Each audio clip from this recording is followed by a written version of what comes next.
आज हम लोग देखेंगे केल्विन साइकिल और C3 साइकिल। इसका और भी बहुत सारा नाम है, उसको हम लोग दूसरे वीडियो में देखेंगे। इसमें हम लोग देखेंगे राइबोलोस 1,5 डाइफॉस्फेट और CO2 यानी कार्बन डाइऑक्साइड का इस्तेमाल करके, ये दोनों का इस्तेमाल करके 3-फॉस्फोग्लाइसरल्डिहाइड बनाएंगे। ठीक है, तो सबसे पहले 6 मॉलिक्यूल राइबोलोस 1,5 डाइफॉस्फेट लेंगे और 6 मॉलिक्यूल कार्बन डाइऑक्साइड का लेंगे। ये दोनों कंबाइन करके बनाएगा 3-फॉस्फोग्लाइसरिक एसिड। ये 12 मॉलिक्यूल का होगा। चूँकि ये 6 मॉलिक्यूल है और यहाँ 6 मॉलिक्यूल है, ये दोनों कंबाइन करके 12 मॉलिक्यूल ऑफ 3-फॉस्फोग्लाइसरिक एसिड बनाएंगे। फिर ये 3-फॉस्फोग्लाइसरिक एसिड ATP के साथ कंबाइन करके बनाएगा 1,3 डाइफॉस्फोग्लिसरिक एसिड। ठीक है, 1,3 डाइफॉस्फोग्लिसरिक एसिड। यहाँ 12 मॉलिक्यूल ऑफ 3-फॉस्फोग्लिसरिक एसिड लिया गया है, इसलिए ATP पे हम लोग लेंगे 12 मॉलिक्यूल और जो प्रोडक्ट हम लोग को मिलेगा वो होगा 12 मॉलिक्यूल वाला 1,3 डाइफॉस्फोग्लिसरिक एसिड। इस रिएक्शन में होता क्या है कि जो ATP है, ATP का मतलब होता है एडिनोसिन ट्राइफॉस्फेट। ट्राइफॉस्फेट यानी 3 फॉस्फेट।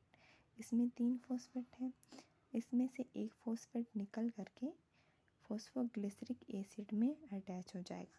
ये जो फॉस्फोग्लिसरिक एसिड है वो 3 कार्बन कंपाउंड है। ठीक है, 3 कार्बन कंपाउंड है, जिसमें थर्ड वाले पोजीशन में 1, 2, 3 थर्ड वाले पोजीशन में ऑलरेडी फॉस्फेट ग्रुप अटैच है और यहाँ से एक फॉस्फेट निकल करके पहले वाले कार्बन में अटैच हो जाएगा। एक फॉस्फेट निकल करके पहले वाले कार्बन में अटैच हो जाएगा। तो हम लोग को यहाँ कितने फॉस्फेट देखने को मिल रहे हैं? 2, एक फर्स्ट कार्बन पे और दूसरा है थर्ड कार्बन पे। इसलिए हम लोग इसको कुछ इस तरह से लिखते हैं 1, 3 यानी 1 पोजीशन पे और थर्ड पोजीशन पे फॉस्फेट ग्रुप अटैच है। चूँकि 2 फॉस्फेट है इसलिए यहाँ हम लोग डाइफॉस्फेट लिखते हैं। ठीक है, 1,3 डाइफॉस्फोग्लिसरिक एसिड। और इसमें जो ATP है वो एडेनोसिन डाइफॉस्फेट में कन्वर्ट हो जाएगा। एडेनोसिन ट्राइफॉस्फेट से एडेनोसिन डाइफॉस्फेट में कन्वर्ट हो जाएगा, क्योंकि ये अपना एक फॉस्फेट इस वाले ग्रुप को दे दिया, इसलिए ये क्या हो जाएगा, अब इसमें 2 फॉस्फेट बचा, 3 फॉस्फेट से 2 फॉस्फेट सिर्फ बच गया। अब ये जो डाइफॉस्फोग्लिसरिक एसिड है 1,3 डाइफॉस्फोग्लिसरिक एसिड NADPH2 के साथ कंबाइन करके बनाएगा 3-फॉस्फोग्लाइसरल्डिहाइड। ये स्टेबल कंपाउंड है, ये भी 3 कार्बन वाला स्टेबल कंपाउंड है। यहाँ पे 12 मॉलिक्यूल लिया गया है, इसलिए यहाँ पे भी 12 मॉलिक्यूल लिया गया और लास्ट की जो कंपाउंड बनेगा वो भी 12 मॉलिक्यूल का होगा। ठीक है, अब हम लोग देखेंगे इन सारों को हम लोग कैटलिस्ट बोलते हैं। कैटलिस्ट का काम होता है रिएक्शन को या तो स्पीड करना या तो स्लो करना। तो यहाँ पे जितने भी रिएक्शन हैं उन सारों को ये जो कैटलिस्ट है वो रेट ऑफ रिएक्शन इंक्रीज़ किए। और यहाँ जो कैटलिस्ट का इस्तेमाल किया गया वो एंजाइम का यूज़ किया गया एज ए कैटलिस्ट के रूप में। तो जो पहला एंजाइम है वो है RUDP कार्बोक्सिलेज।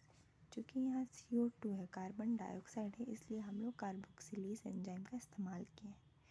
दूसरा, यहाँ पे ATP में से हम लोग फॉस्फेट ग्रुप को ट्रांसफ़र कर रहे हैं, इसलिए जो एंजाइम यहाँ पे यूज़ किया जाएगा वो है फॉस्फोग्लाइसरोकाइनेज।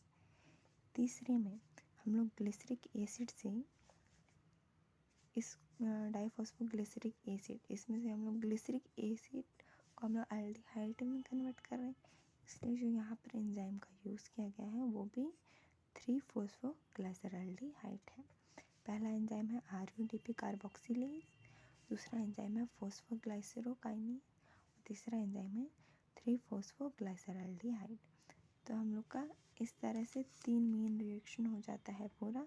इसमें मेन हम लोग को आगे जो रिएक्शन हम लोग देखेंगे वो हम लोग देखेंगे कि किस तरह से जो ये 12 मॉलिक्यूल 3-फॉस्फोग्लाइसरल्डिहाइड है उसको किस तरह से आगे रिएक्शन कराया जाता है। यहाँ तक हम लोग देखे थे कि किस तरह से हम लोग 6 मॉलिक्यूल राइबोलोस 1 डाइफॉस्फेट का इस्तेमाल करके 6 मॉलिक्यूल CO2 के साथ कंबाइन करके हम लोग बनाए थे 12 मॉलिक्यूल ऑफ 3-फॉस्फोग्लाइसरल्डिहाइड। अब ये 3-फॉस्फोग्लाइसरल्डिहाइड का ऐसे 5 रिएक्शन हम लोग देखेंगे जिसमें ये टोटल यूटिलाइज हो जाता है। पहले रिएक्शन में 5 मॉलिक्यूल का इस्तेमाल करेंगे, फिर 3, फिर 2 मॉलिक्यूल, फिर 2 मॉलिक्यूल, टोटल हो जाएंगे 12 मॉलिक्यूल ख़त्म। ठीक है, ये पहला रिएक्शन है। 5 मॉलिक्यूल का इस्तेमाल किए, यहाँ पे 3 मॉलिक्यूल, फिर 2 मॉलिक्यूल और लास्ट में हम लोग 2 मॉलिक्यूल का इस्तेमाल करेंगे और ये 12 मॉलिक्यूल ऑफ 3-फॉस्फोग्लाइसरल्डिहाइड वो पूरी तरह से यूटिलाइज हो जाएगा। पहले रिएक्शन में हम लोग देखेंगे 5 मॉलिक्यूल ऑफ 3-फॉस्फोग्लाइसरल्डिहाइड का आइसोमराइजेशन कराएंगे। आइसोमराइजेशन का मतलब होता है उसका केमिकल कंपोजिशन सेम होना, यानी अगर इसमें कार्बन हाइड्रोजन और फॉस्फेट है तो इसमें भी कार्बन हाइड्रोजन और फॉस्फेट ग्रुप रहेगा, लेकिन उसका जो स्ट्रक्चर होगा, केमिकल स्ट्रक्चर होगा, उसमें हम लोग को चेंज देखने को मिलेगा। ठीक है, ये आइसोमराइजेशन जो है ये किसके प्रेजेंस में होगा? ट्रायोस फॉस्फेट आइसोमरेज के प्रेजेंस में होगा। यहाँ 5 मॉलिक्यूल का इस्तेमाल किए हैं तो यहाँ पे भी जो प्रोडक्ट हम लोग को मिलेगा वो 5 मॉलिक्यूल मिलेगा डाइहाइड्रोक्सी एसीटोन फॉस्फेट का, जिसमें से हम लोग सेकंड वाले रिएक्शन में 3 मॉलिक्यूल का यूटिलाइज़ करेंगे और फिर उसके बाद वाले रिएक्शन में 2 मॉलिक्यूल का यूटिलाइज़ करके ये भी पूरी तरह से ख़त्म हो जाएगा। ठीक है, दूसरे रिएक्शन में हम लोग देखते हैं 3-फॉस्फोग्लाइसरल्डिहाइड का यूज़ करेंगे, 3 मॉलिक्यूल ऑफ फॉस्फोग्लाइसरल्डिहाइड का यूज़ करेंगे और ये 3 molecule of dihydroxy acetone phosphate का यूज़ करेंगे। ठीक है, दोनों को कंबाइन करेंगे इन द प्रेजेंस ऑफ अल्डोलोज और हम लोग को मिलेगा 3 मॉलिक्यूल। दोनों 3 मॉलिक्यूल है तो हम लोग को प्रोडक्ट पे मिलेगा 3 मॉलिक्यूल ऑफ फ्रुक्टोज 1,6 डाइफॉस्फेट। इसका हम लोग डाइफॉस्फोराइलेशन कराएंगे, यानी फॉस्फेट ग्रुप को रिमूव करेंगे 1 कार्बन से। ठीक है, पहला कार्बन से फॉस्फेट ग्रुप को रिमूव करेंगे तो हम लोग को मिलेगा फ्रुक्टोज 6 फॉस्फेट।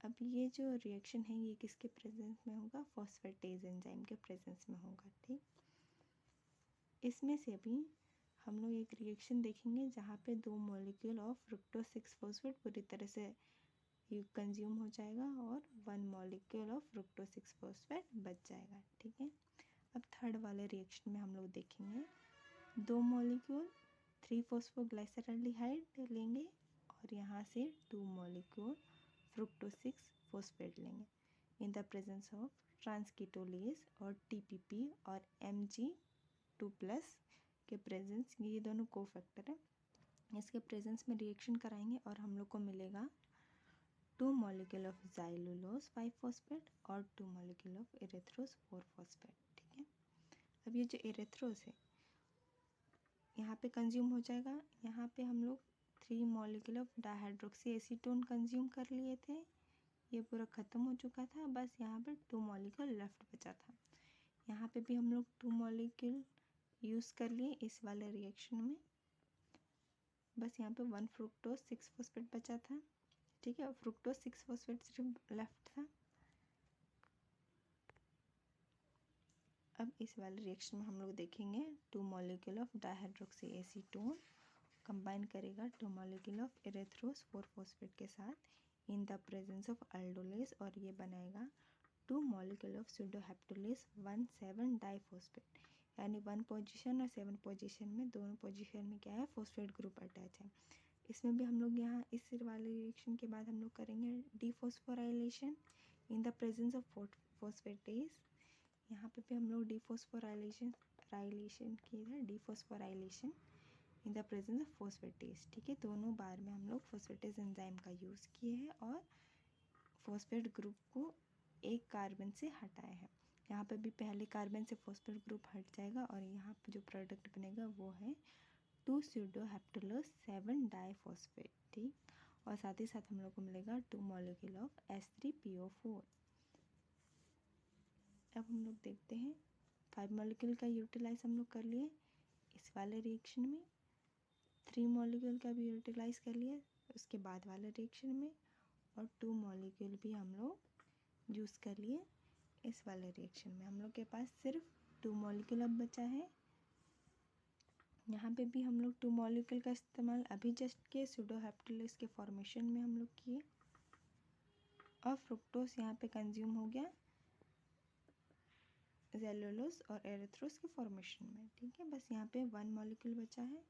यहाँ 2 मॉलिक्यूल ऑफ फॉस्फोग्लाइसराल्डिहाइड बचा, यहाँ 1 मॉलिक्यूल ऑफ फ्रुक्टोज 6 फॉस्फेट बचा, और यहाँ पे सूडोहेप्टेलोस बचा है। और यहाँ पे जो 2 मॉलिक्यूल ऑफ एरिथ्रोस था ये भी कंज्यूम हो चुका है पूरी तरह से, और यहाँ सिर्फ ज़ेलुलोज लेफ्ट है। नेक्स्ट वाला रिएक्शन में हम लोग देखेंगे जो 2 मॉलिक्यूल लेफ्ट था वो यहाँ पे कंज्यूम हो जाएगा, और जो सूडोहेप्टेलोस बचा था वो दोनों आपस में कंबाइन करके इन द प्रेजेंस ऑफ ट्रांसकीटोलेज बनाएंगे 2 मॉलिक्यूल ज़ेलुलोज का, ज़ेलुलोज 5 फॉस्फेट का, और 2 मॉलिक्यूल ऑफ राइबोस 5 फॉस्फेट। हम लोग के पास अब लास्टली ये जो 5 रिएक्शन हम लोग देखे, अब एंड प्रोडक्ट हम लोग के पास क्या क्या बचा है वो देखते हैं। ये 2 मॉलिक्यूल अभी जस्ट कंज्यूम हुआ और ये टोटल ख़त्म हो चुका है। डाईहाइड्रोक्सी एसीटोन हम लोग देख चुके हैं, ये भी पूरा तरह से कंज्यूम हो चुका है। यहाँ पे सिर्फ बचा है 1 मॉलिक्यूल ऑफ फ्रुक्टोज 6 फॉस्फेट, यहाँ पे बचा है 2 मॉलिक्यूल ऑफ ज़ेलुलोज 5 फॉस्फेट, ये 1 मॉलिक्यूल, ये 2 मॉलिक्यूल, यहाँ पे ज़ेलुलोज का 2 मॉलिक्यूल, और यहाँ पे ज़ेलुलोज का 2 मॉलिक्यूल। ठीक है, और यहाँ पर राइबोस का 2 मॉलिक्यूल, राइबोस 5 फॉस्फेट का 2 मॉलिक्यूल लेफ्ट है। बस इतने ही बचा है हम लोग के पास। एक फ्रुक्टोज 6 फॉस्फेट, 2 मॉलिक्यूल ऑफ ज़ेलुलोज, यहाँ पे भी 2 मॉलिक्यूल ऑफ ज़ेलुलोज, और 2 मॉलिक्यूल ऑफ राइबोस 5 फॉस्फेट। ये जो 4 मॉलिक्यूल ज़ेलुलोज 5 फॉस्फेट है, ये 2 मॉलिक्यूल इस रिएक्शन से आया और 2 मॉलिक्यूल इस वाले रिएक्शन से आया। ये टोटल 4 मॉलिक्यूल हो गए ज़ेलुलोज 5 फॉस्फेट के। इन प्रेजेंस ऑफ राइबोलोज फॉस्फेट 3 एपिमेरेज ये कन्वर्ट हो जाते हैं 4 राइबोलोज 5 फॉस्फेट में। ठीक है, और यहाँ पे जो 2 मॉलिक्यूल था राइबोस 5 फॉस्फेट का वो कन्वर्ट हो जाता है 2 मॉलिक्यूल ऑफ राइबोलोज 5 फॉस्फेट में in the presence of phosphoribose isomerase. यहाँ पे 4 मॉलिक्यूल राइबोलोज 5 फॉस्फेट और यहाँ पे 2 मॉलिक्यूल राइबोलोज 5 फॉस्फेट कंबाइन करके हो जाते हैं 6 मॉलिक्यूल ऑफ राइबोलोज 5 फॉस्फेट। अब ये 6 molecule in the presence of ATP इसमें ऐड हो जाता है at 1 position in the presence of phosphoribulokinase, और ये बन जाता है 6 मॉलिक्यूल ऑफ राइबोलोज 1,5 डाइफॉस्फेट, और इसमें एडीपी रिलीज होता है। हम लोग स्टार्टिंग किए थे केल्विन साइकिल का राइबोलोज 1,5 डाइफॉस्फेट से 6 मॉलिक्यूल, और एंड में हम लोग को यही मिलता है 6 मॉलिक्यूल ऑफ राइबोलोज 1,5 डाइफॉस्फेट। ये अगेन न्यू साइकिल स्टार्ट करता है, और सिर्फ हम लोग को इस पूरे साइकिल में जो मेन प्रोडक्ट है वो 1 मॉलिक्यूल फ्रुक्टोज 6 फॉस्फेट मिलता है। अब हम लोग इसका ओवरऑल रिएक्शन देखेंगे।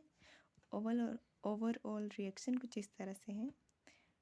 6 molecule of CO2, 12 molecule of NADPH और 12 molecule of H+, 18 molecule of ATP and 11 molecule of H2O combine करके बनाएंगे 1 मॉलिक्यूल ऑफ फ्रुक्टोज 6 फॉस्फेट, यही मेन प्रोडक्ट हम लोग को मिला, और 12 molecule of NADP+, 18 molecule of ADP and 17 inorganic phosphate. यहाँ पे हम लोग का केल्विन साइकिल हो जाता है ख़त्म।